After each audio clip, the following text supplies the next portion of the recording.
Friends, welcome to my channel unused brain. I hope आप सब लोग सही होंगे अपने घर पे और जम के तैयारी कर रहे होंगे। तो अच्छे से तैयारी करिए और अपनी सक्सेस की तरफ एक और कदम बढ़ाइए बच्चों, ठीक है, विच इज वेरी इंपॉर्टेंट। सो आज के सेशन में हम गैस्ट्रिक ग्लैंड डिस्कस करने जा रहे हैं। लास्ट सेशन में ही स्टमक का जो टॉपिक था वो शुरू हो गया था और स्टमक में मैंने वहां पे आपको बताया था कि 3 पार्ट्स में वो डिवाइडेड है, cardiac, fundic and pyloric sphincters होते हैं वहां पे।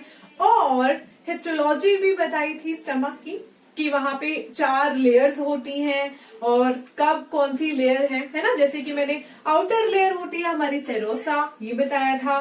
Then we have muscularis. Muscularis के केस में 3 लेयर हैं, ठीक है, outer longitudinal, inner circular layer and the innermost, ठीक है, the middle circular layer and the innermost is oblique muscle layer. Then we have submucosa and the last layer we have is mucosa. Okay, so mucosa जो है उसकी भी जो last layer होती है वो एक एपिथेलियल लेयर होती है और इस एपिथेलियल लेयर में प्रेजेंट होती है गैस्ट्रिक ग्लैंड्स। ये गैस्ट्रिक ग्लैंड्स जो है वो सिक्रीट करती है गैस्ट्रिक जूस, ठीक है। ये हमारा ल्यूमन है स्टमक का और ल्यूमन में क्या आएगा, फूड आएगा और ये जो गैस्ट्रिक जूस है ये इस फूड पे एक्ट करेगा और डाइजेस्ट करेगा। इसमें जो चीजें हैं उनको डाइजेस्ट करेगा। सो बच्चों, आज हम इस गैस्ट्रिक ग्लैंड के बारे में डिस्कस करेंगे। इस गैस्ट्रिक ग्लैंड में ऐसा क्या है कि बहुत सारी जूसेस सिक्रीट कर रहा है, बहुत सारी चीजें सिक्रीट कर रहा है और उस जूस में ऐसा क्या कंपोजिशन है, क्या क्या चीजें हैं जो कि हेल्पफुल है हमारे फूड के डाइजेशन के लिए, हमारे स्टमक के लिए। तो बहुत सारी आज इंपॉर्टेंट चीजें करने वाले हैं बच्चों। This session is very important for your NEET exam, क्योंकि अगर आप इस सेशन को करके जाएंगे तो यहाँ बहुत सारी सेल्स हैं जो आपको बताऊंगी। मैं सेल्स बताऊंगी, उनसे रिलेटेड मैं आपको फंक्शन बताऊंगी कि वो क्या सिक्रीट करती है और उसका क्या फायदा है सिक्रीट करने का। तो ये सारी चीजें हम आज डिस्कस करेंगे। वीडियो को एंड तक देखना बहुत जरूरी है, कोई भी एक चीज मिस हो जाएगी तो फिर एग्जाम में प्रॉब्लम हो जाएगी, ठीक है। तो चलिए सेशन को शुरू करते हैं। सो ये बहुत खूबसूरत सा डायग्राम मैंने गैस्ट्रिक ग्लैंड का यहाँ बना रखा है। बहुत सारी गैस्ट्रिक ग्लैंड प्रेजेंट होती है हमारे स्टमक की म्यूकोजा लेयर में। बहुत सारी गैस्ट्रिक ग्लैंड होती हैं। सो एक गैस्ट्रिक ग्लैंड को हम डिस्कस करेंगे और इसी में हम सारी सेल्स पढ़ लेंगे। सबसे पहली जो सेल मैं आपको बताने जा रही हूँ वो है ये चम्मच जैसी सेल और चाबी जैसी जो सेल है, इसके बारे में डिस्कस करेंगे। इनका नाम है ऑक्जेंटिक सेल्स। ओके, सो क्या है ये है ऑक्जेंटिक सेल्स और इनको पेराइटल सेल्स भी कहते हैं बच्चों। तो नाम बहुत इंपॉर्टेंट है, नाम नहीं भूलना है, नाम से क्वेश्चन आते हैं। ऑक्जेंटिक सेल्स और पेराइटल सेल्स बहुत खूबसूरत सी सेल्स हैं। अच्छा, इनकी शेप याद नहीं रखनी है, ऐसा कुछ नहीं है, शेप याद रखनी है, शेप नहीं पूछी जाएंगी, बस सेल्स का नाम पता होना चाहिए और उनसे क्या सिक्रीट होता है वो पता होना चाहिए। सो ये जो ऑक्जेंटिक सेल्स हैं ये क्या सिक्रीट करती हैं? तो बच्चों ये 2 चीजें सिक्रीट करती हैं। ये सिक्रीट करती हैं हाइड्रोक्लोरिक एसिड HCl और एक ग्लाइकोप्रोटीनेशियस सब्सटेंस ये सिक्रीट करती है which is Castle's intrinsic factor.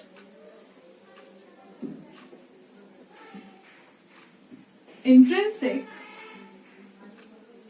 Factor, तो ये दोनों चीजें सिक्रीट करती हैं ये cells, HCl and Castle's intrinsic factor. ये फैक्टर एक ग्लाइकोप्रोटीन फैक्टर है, ये आप याद रखिएगा। Now what is the function of HCl? भाई हमारे स्टमक में हाइड्रोक्लोरिक एसिड निकलता है, आप सभी लोगों को भी पता है। तो क्या है इसका फंक्शन हाइड्रोक्लोरिक एसिड का? चलिए देखते हैं। सो सबसे पहला function, it provide particular pH for enzyme action. So provide pH for enzyme action. इसका क्या मतलब है?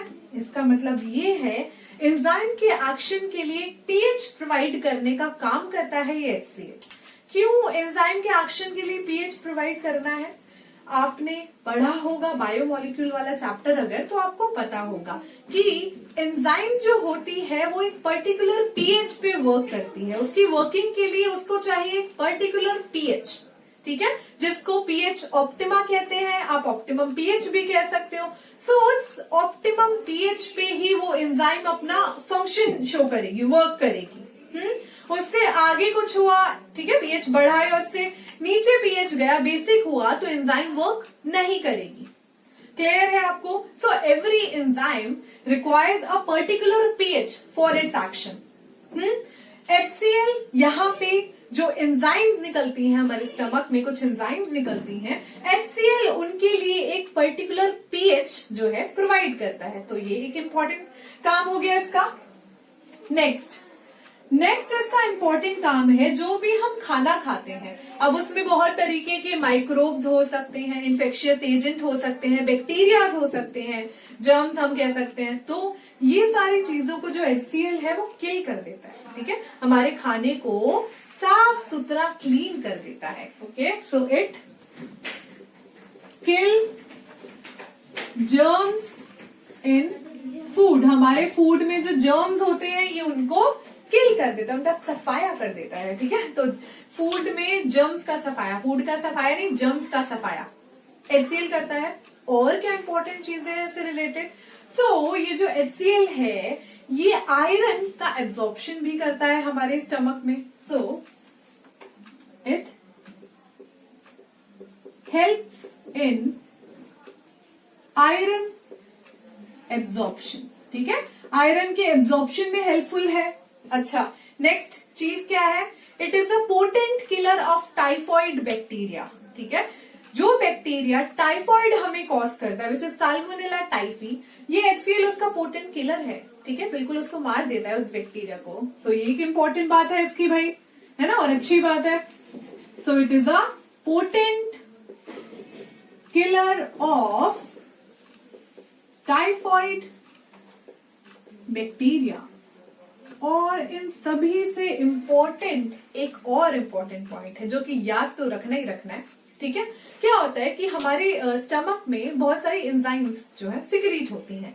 अब वो जो एंजाइम्स है वो कैसी फॉर्म में होती है? इनएक्टिवेटेड फॉर्म में होती है। तो ये जो HCl है ये उनको एक्टिवेट कर देता है। सो क्या इंपॉर्टेंट चीज है, क्या करता है ये? इट एक्टिवेट्स एंजाइम को एक्टिवेट कर देगा। अच्छा, किसको एक्टिवेट करता है? कौन सी एंजाइम्स होती हैं? तो पहली है पेप्सिनोजन। पेप्सिनोजन को एक्टिवेट करता है, कन्वर्ट करता है किसमें? उसकी एक्टिव फॉर्म में, विच इज पेप्सिन।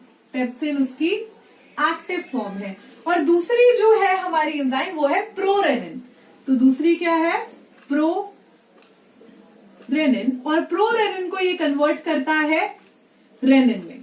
सो ये जो पेप्सिन है वो प्रोटीन को डाइजेस्ट करता है। हम जो भी खाना खाते हैं उसमें जो भी प्रोटीनिशियस सब्सटेंस है, ठीक है, जैसे आपको प्रोटीन मिलता है आलमंड खाने से, एग्स खाने से, मिल्क से, आपको इन सारी चीजों से प्रोटीन मिलता है, पल्सेस से आपको प्रोटीन मिलता है। सो वो जो प्रोटीन है उस पर ये वाली एंजाइम वर्क करती है, पेप्सिन उस पर वर्क करेगी और उसको वो छोटे छोटे प्रोटीन्स में कन्वर्ट करेगी, यानी कि उसका डाइजेशन करेगी। वैसे ये जो रेनिन है ये मिल्क प्रोटीन का डाइजेशन करती है। क्लियर है इतना आपको? HCl बहुत इंपॉर्टेंट फैक्टर है स्टमक में, ठीक है। नाउ हम बात करते हैं कैसल इंट्रिंसिक फैक्टर की, which is CIF, also called CIF, ठीक है, ठीक है, आप इसको CIF कह सकते हो। क्या फंक्शन है इसका? सो बच्चों ये बहुत ज्यादा हेल्पफुल है in the absorption of vitamin B12, ठीक है। सो इट इज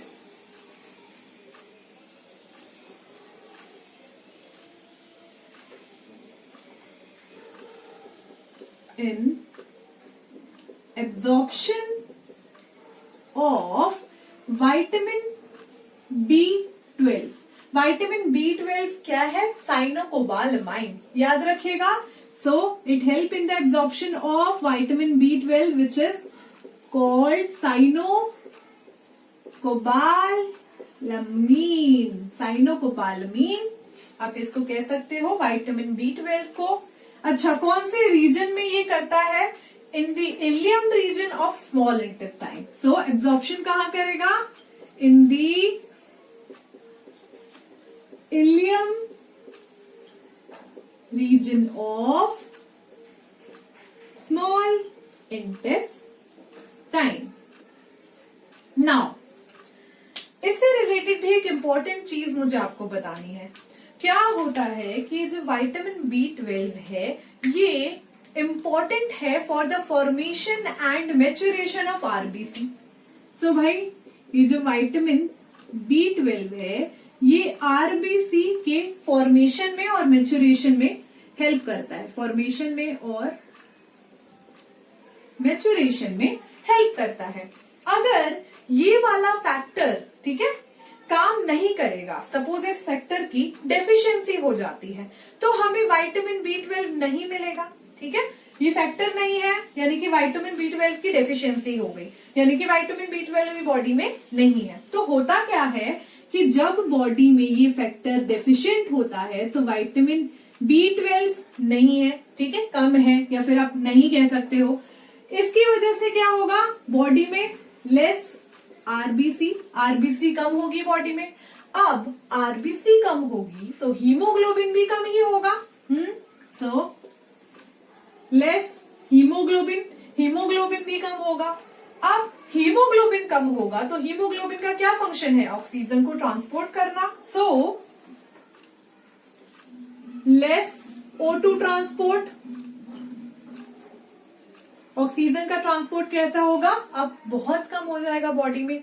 जब बॉडी में ऑक्सीजन का ट्रांसपोर्ट कम हो जाएगा जगह जगह, तो हमें ऑक्सीजन किस लिए चाहिए? हमें ऑक्सीजन चाहिए एनर्जी रिलीज करने के लिए। आपको पता है ना, फूड का ब्रेकडाउन होता है in the presence of oxygen. हमें ऑक्सीजन चाहिए फूड के ब्रेकडाउन के लिए, यानी कि एटीपी रिलीज करने के लिए। लेकिन अब क्या है, जैसे ही विटामिन B12 नहीं है तो इसकी वजह से ऑक्सीजन ट्रांसपोर्ट कम हो गया। ऑक्सीजन ट्रांसपोर्ट कम होने की वजह से हमें बहुत सारी चीजें होंगी, ठीक है, जैसे कि हमें फटीग, ठीक है, टायर्डनेस, वीकनेस, पेलनेस हो जाएगी पूरी बॉडी में, लॉस ऑफ एपेटाइट, ठीक है, लॉस ऑफ एपेटाइट, और क्या बोलते हैं कि वॉमिटिंग जैसी कंडीशंस क्रिएट होंगी। सो इस चीज को हम पर्निशियस अनीमिया कहते हैं। उसको क्या कहते हैं? अगर लेस ऑक्सीजन ट्रांसपोर्ट होगा तो हमें ये कंडीशन क्रिएट होगी which is called pernicious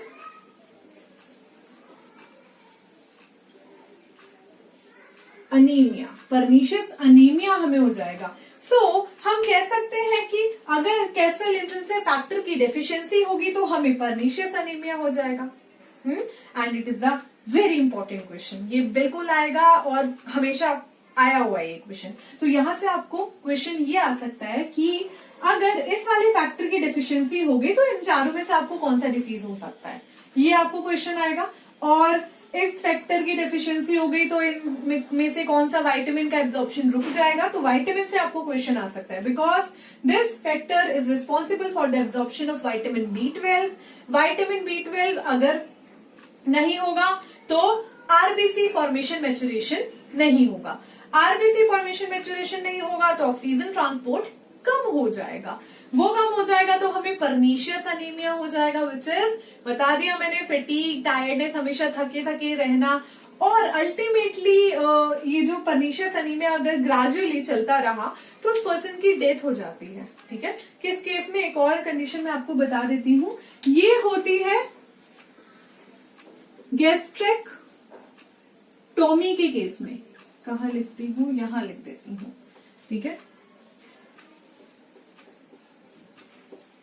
gastrectomy. What is gastrectomy? It is the surgical removal of stomach. Surgical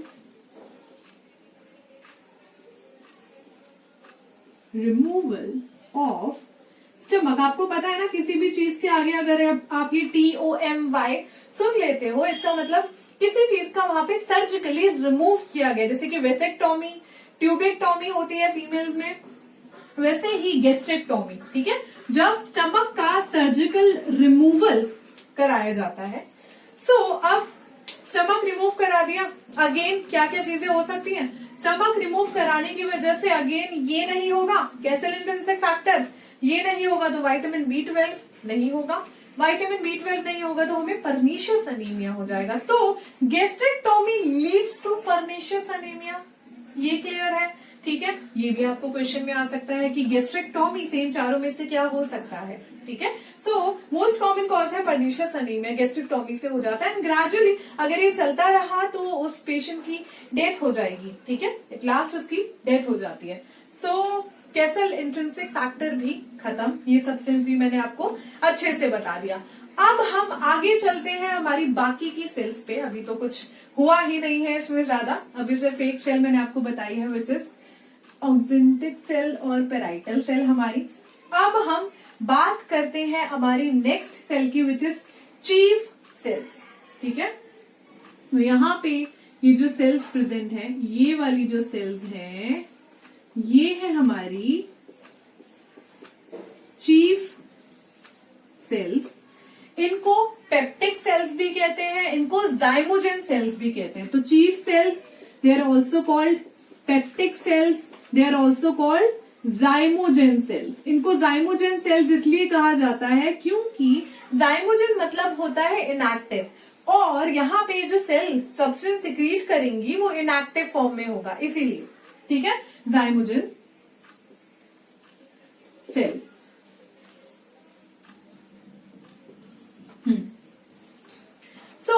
ये जो चीफ सेल होती हैं क्या इनएक्टिव फॉर्म में सिक्रीट करती हैं, जैसे कि मैंने आपको इसमें ही बच्चों बताया था कि एक्टिवेट, ठीक है, ये जो HCl है ये एक्टिवेट करता है एंजाइम को, ये बताया था। तो ये इनएक्टिवेटेड फॉर्म में है, इन्हीं को एक्टिवेट करना है। तो आप दिमाग लगा सकते हो कि भाई जो चीफ सेल है, जाइमोजेन सेल है, ये सिक्रीट करती होंगी ये एंजाइम्स, ठीक है। तो ये एंजाइम सिक्रीट करती हैं, सिक्रीट एंजाइम्स, ठीक है। एंजाइम इनएक्टिवेटेड फॉर्म में सिक्रीट करेगी, जैसे कि pepsinogen, prorennin and gastric lipase. Small amount में गैस्ट्रिक लाइपेज भी यहां सिक्रीट होता है, gastric lipase. So pepsinogen, prorennin और गैस्ट्रिक लाइपेज, ये तीनों एंजाइम्स इनएक्टिवेटेड फॉर्म में यहां सिक्रीट करती हैं ये वाली सेल्स, क्लियर है। सो ये थी हमारी चीफ, पेप्टिक और zymogen cells. Names are very important, नाम तो भाई याद करने ही पड़ेंगे। तो ये वाली सेल्स हैं, 3 नाम है, इस सेल के भी 2 नाम है, इसके 3 नाम है, तो इनके नाम याद करने पड़ेंगे, प्लस ये क्या सिक्रीट कर रही है वो याद करना पड़ेगा। ये सिक्रीट करती है एंजाइम इनएक्टिवेटेड फॉर्म में। नाउ आगे बढ़ते हैं बच्चों। अब कौन सी सेल्स मुझे आपको बतानी है, जैसे कि आपको पता है स्टमक की लाइनिंग पे म्यूकस की लेयर होती है, तो यहाँ पे उनसे रिलेटेड भी कुछ सेल्स हैं, जैसे कि यहाँ प्रेजेंट होती हैं वो। तो यहाँ पे प्रेजेंट होती है हमारी गॉबलेट सेल्स, और these are also called mucus neck cells. Goblet cells और इनको म्यूकस नेक सेल्स भी कहते हैं। इनको म्यूकस नेक सेल्स क्यों कहते हैं, क्योंकि म्यूकस सेल्स ना यहां भी पाई जाती हैं। ये कैसी होती हैं, ये हमारी सरफेस म्यूकस सेल्स होती हैं, ये सरफेस म्यूकस सेल है। तो गैस्ट्रिक ग्लैंड के इस नेक वाली पोजीशन पे कुछ म्यूकस सेल पाई जाती है, इसलिए इनका नाम है म्यूकस नेक सेल्स, ठीक है। और गॉबलेट सेल भी इनको कहते हैं, जबकि जो एपिथेलियल लेयर पे पाई जाती है, जो सरफेस पे पाई जाती हैं, ठीक है, म्यूकोजा लेयर की, एपिथेलियल लेयर की सरफेस पे पाई जाती है, उनको सरफेस म्यूकस सेल्स कहा जाता है। दोनों का काम सेम है, म्यूकस सिक्रीट करना। तो ये भी भाई सिक्रीट करेगा म्यूकस, ये भी सिक्रीट करेंगी म्यूकस, और ये भी सिक्रीट करेंगी म्यूकस। तो ये क्या सिक्रीट करती है, सिक्रीट करती है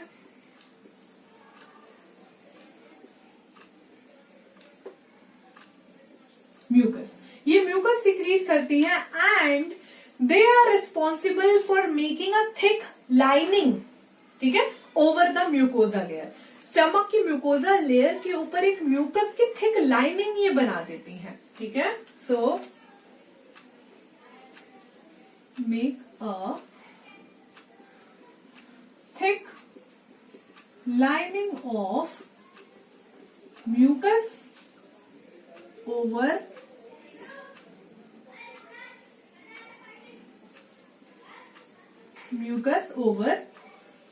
म्यूकोजा लेयर। म्यूकोजा लेयर के ऊपर म्यूकस की एक थिक लाइनिंग बना देती है।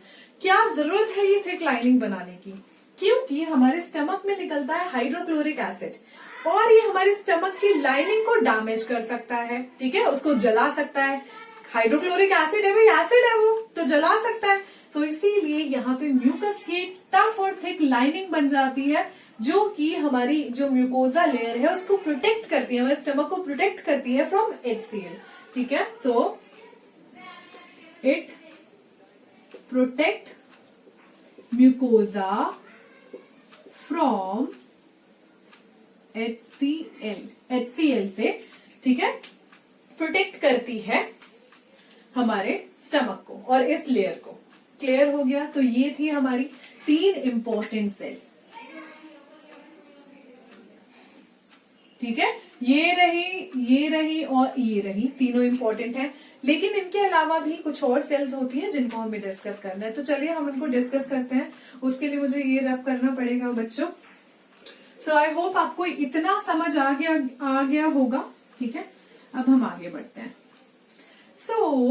कुछ सेल्स जो होती हैं इस गैस्ट्रिक ग्लैंड में वो एंडोक्राइन सेल्स होती हैं। तो चलिए उन एंडोक्राइन सेल्स की बात करते हैं, जैसे कि जो यहाँ प्रेजेंट है, ठीक है। ये है हमारी जी सेल्स। ये जी सेल्स कैसी सेल्स हैं? ये एंटेरो एंडोक्राइन सेल्स होती हैं। तो कैसी सेल्स हैं ये? हम लिख सकते हैं नॉर्मली एंडोक्राइन सेल्स। और आपको पता है एंडोक्राइन सेल्स क्या सिक्रीट करती हैं? क्योंकि जो सेल फंक्शन में एंडोक्राइन होती हैं तो उनका जो सिक्रीशन होता है वो हार्मोन होता है। क्योंकि मैंने आपको बताया था जब मैं चैप्टर पढ़ा रही थी एंडोक्राइन वाला, तो मैंने आपको बताया था ना कि वहां पे भाई ये चैप्टर है रिलेटेड विद हार्मोन। तो ग्लैंड का नाम क्या था? एंडोक्राइन ग्लैंड, ठीक है। यहाँ पे सेल्स का नाम क्या है? Endocrine cell. तो क्या सिक्रीट करेगी? हार्मोन सिक्रीट करेगी। क्लियर है? तो जी सेल सिक्रीट करेगी एक हार्मोन। तो जी सेल क्या सिक्रीट करती है? ये सिक्रीट करती है गेस्ट्रिन। और गेस्ट्रिन सिक्रीट करती है, इसीलिए यहाँ पे सेल्स का नाम जी सेल्स पड़ा, ठीक है। गेस्ट्रिन एक ऐसा हार्मोन है, ठीक है। एक तो हार्मोन डायरेक्टली ब्लड में रिलीज होते हैं, ये जूस में जाके ल्यूमन में नहीं जाएगा, ठीक है, डायरेक्ट ब्लड में रिलीज होगा। And what is the function of this gastrin? ये स्टिमुलेट करेगा गैस्ट्रिक जूस की सिक्रीशन को, ठीक है। सो गैस्ट्रिक जूस की सिक्रीशन को स्टार्ट करने का काम है this gastrin. It stimulate the secretion of gastric juice. Gastric juice की सिक्रीशन को स्टिमुलेट करने का काम है। अच्छा, मेनली कौन से रीजन में ये पाई जाती हैं जी सेल्स? मेनली ये पाइलोरिक एंट्रम में पाई जाती हैं, ठीक है। स्टमक के 3 पार्ट्स हैं, अगेन मैं आपको बता देती हूँ। जो ऊपर वाला पोर्शन है जहां पे इसोफेगस खत्म होता है और स्टमक शुरू होता है, इसको कार्डियक कहते हैं। ऊपर उसके साइड में जो बल्जी पोर्शन है, ठीक है, उठा हुआ लूप वाला पोर्शन है, कर्व जो पोर्शन है, उसको फंडस कहते हैं, फंडिक कह सकते हो आप। नीचे की तरफ आते आते जो लास्ट पार्ट है, ठीक है, उससे स्मॉल इंटेस्टाइन जहां पे खुलेगा, उससे पहले वाला जस्ट पार्ट जो लास्ट है वो है पाइलोरिक पार्ट और पाइलोरस। तो ये जो पाइलोरिक पार्ट है वहां पे एक कैविटी जो उसका गैप होता है उसको पाइलोरिक एंट्रम कहते हैं। और वहां पे ही ये सारी सेल्स, ठीक है, वहां पे जो गैस्ट्रिक ग्लैंड होती है उनमें ये ज्यादा पाई जाती है जी सेल्स, और उन्हीं में पाई जाती है, ठीक है। सो मेनली इन पाइलोरिक एंट्रम। और अगर बच्चों हम बात करें इन वाली सेल्स की, ऑक्जेंटिक पेराइटल सेल्स की अगर मैं बात करूं तो ये फंडिक और कार्डिक रीजन में पाई जाती हैं, ठीक है। तो ऐसा है कि हमारा जो स्टमक है वो 3 पार्ट्स में डिवाइडेड है और वहां पे ये गैस्ट्रिक ग्लैंड्स तो होंगी, तो कुछ gastric gland cardiac gastric glands होंगी, कुछ पाइलोरिक ग्लैंड्स होंगी और ऐसे ही कुछ फंडिक होंगी हमारी, ठीक है, कुछ फंडिक होंगे और ऐसे ही कुछ पाइलोरिक होंगी। तो ये जो पाइलोरिक वाली ग्लैंड्स है, पाइलोरिक रीजन में जो गैस्ट्रिक ग्लैंड पाई जाती हैं उनमें जी सेल्स पाया जाता है, और जो कार्डिक फंडिक में जो गैस्ट्रिक ग्लैंड पाई जाती है उनमें मेनली ये सेल्स पाए जाते हैं। क्लियर है? ओके, चलो ये हो गया हमारी जी सेल्स। जी सेल्स के बाद एक और सेल अब मुझे आपको बतानी है, लास्ट है वो हमारी, कहाँ बताऊं मैं अभी, पहले आप इतना नोट कर लीजिए, देन हम इसको डिस्कस करते हैं। नाउ जो हमारी लास्ट सेल है वो है स्टेम सेल। तो ये वाली जो सेल है ना यहाँ पे, ये जो एक सेल मैंने बनाई है ये स्टेम सेल है बच्चों। ठीक है, स्टेम सेल कौन सी सेल होती है? ये होती है माता सेल। माता सेल क्यों कह रही हूं मैं इसे? क्योंकि ये इन सब की माँ है, ये सबको बनाती है। So it can give rise to all other cell. ठीक है, so give rise to all other cell. ये नई सेल्स भी बना सकती है, ये पुरानी सेल्स को रिप्लेस भी कर सकती है। तो ये शक्ति होती है हमारी स्टेम सेल की। तो इसीलिए मैंने इनको कहा ये माँ सेल है, ये सबका ओरिजिनेशन करेंगी, रिप्लेस करना हो वो कर सकती हैं। सो ये हो गई हमारी stem cell. It can make और रिप्लेस न्यू सेल्स। क्लियर है? और ओल्ड सेल्स। नाउ हम बात करते हैं स्टमक के फंक्शन के बारे में। ठीक है, क्योंकि हमने स्टमक को फाइनली कंप्लीट कर लिया है, अब स्टमक के फंक्शन एक बार मैं डिस्कस कर लेती हूँ। तो सम अप हो जाएगा पूरे सेशन का, क्या फंक्शंस हैं स्टमक के। लास्ट वाला सेशन देखना बहुत जरूरी है इस सेशन से पहले, क्योंकि दोनों सेशन लिंक है। ठीक है, लिंक्ड है दोनों सेशन। जो लास्ट सेशन का लिंक है वो डिस्क्रिप्शन बॉक्स में है। ठीक है, प्लीज जाइए पहले उस वाले सेशन को देखिए और फिर इस सेशन को आप समझ पाएंगे। फंक्शंस जो है, पहला फंक्शन है स्टोरेज ऑफ फूड। फूड की स्टोरेज में बहुत ज्यादा हेल्पफुल होता है। ठीक है, स्टमक हमारा जो खाना है वो स्टोर करके रखता है। नेक्स्ट फंक्शन क्या है भाई? प्रोटीन का डाइजेशन जो है वो यहां शुरू होता है। So protein digestion begins here. ठीक है, यहां पे प्रोटीन डाइजेशन शुरू होता है। अच्छा, ये HCl सिक्रीट करता है। So it help in secretion of HCl। ये कैसल इंट्रिंसिक फैक्टर सिक्रीट करता है, जो कि बहुत इंपॉर्टेंट फैक्टर है। ठीक है, ये CIF सिक्रीट करता है। और ये क्या करता है? ये कुछ सब्सटेंसेस का एब्जॉर्प्शन में भी हेल्प करता है। ठीक है, कुछ छोटे मोटे सब्सटेंसेस का एब्जॉर्प्शन भी कर लेता है। एब्जॉर्प्शन ऑफ सम सब्सटेंसेस, जैसे कि कुछ वाटर का एब्जॉर्प्शन। ठीक है, कुछ अमाउंट में वाटर का एब्जॉर्प्शन ही कर लेगा, सिंपल शुगर का एब्जॉर्प्शन कर लेगा, अल्कोहल का एब्जॉर्प्शन कर लेगा। वाटर, सिंपल शुगर और अल्कोहल। ठीक है, इसका ये एब्जॉर्प्शन कर लेता है। नाउ फाइनली हम खत्म कर चुके हैं स्टमक का सारा जो चीजें हैं, और आज के सेशन में गैस्ट्रिक ग्लैंड मैंने डिस्कस करा। ठीक है, बहुत इंपॉर्टेंट सेशन था। इसकी चीजें आप याद रखिएगा, बेशक आप इसको रिवाइज कर लीजिएगा, इस सेशन को दोबारा देख लीजिएगा, तो आपके लिए बहुत हेल्पफुल रहेगा। बाकी की चीजें हम अपने नेक्स्ट सेशन में करेंगे। Thank you.